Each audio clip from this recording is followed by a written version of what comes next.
Hello students, in this class we will see second application of Gauss theorem.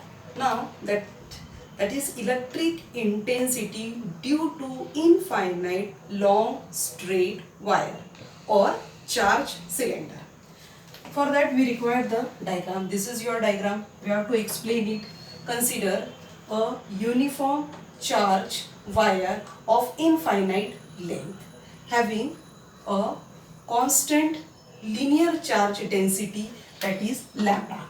We can say lambda it is equal to Q upon L. Now this charge straight wire, it is placed in a media of permittivity epsilon. The net flux of a closed surface, that is by the Gauss theorem, phi it is equal to Q upon epsilon 0. This is your equation 1. Now this is the point P where we have to find out the electric intensity. This is at a distance of R from a charged wire. Now imagine a coaxial Gaussian cylinder.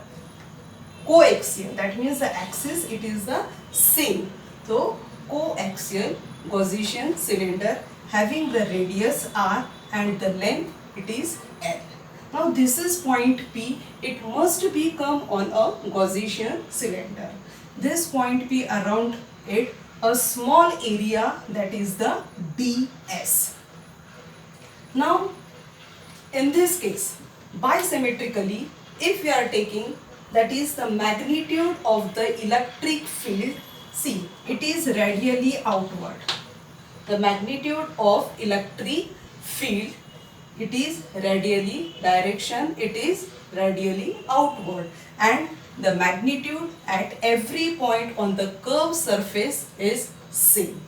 Again, the angle between the electric field which showing, that is outward direction, and a normal drawn on this surface ds, it is 0 degree. Why? Because both looks, that is the parallel, and that's why the angle between them, that is theta, it is equal to 0. So we will say that cos 0 it is equal to 1. Okay, so E ds equal to E ds cos 0, what we will get? E ds. So small flux d phi, for the small area ds it is equal to E ds. Getting?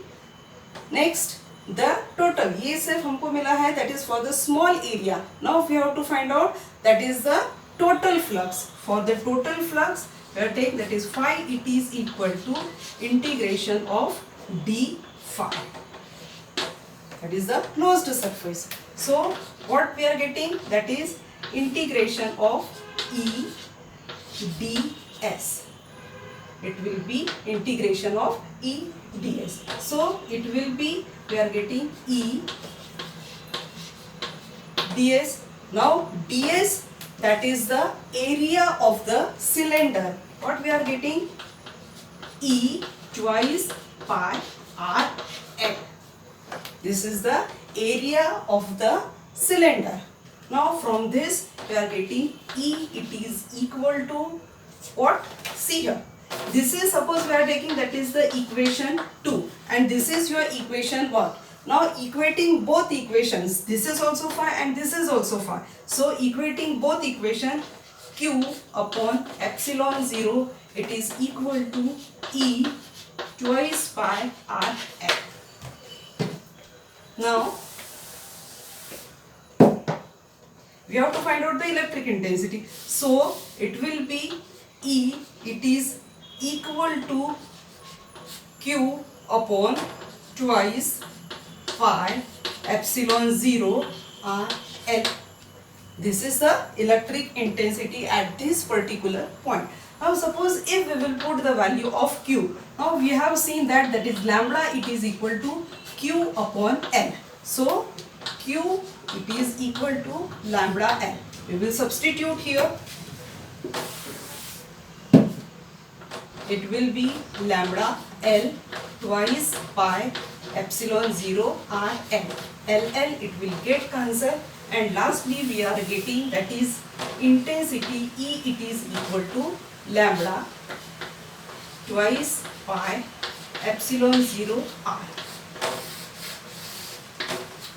This is the intensity at this particular point T.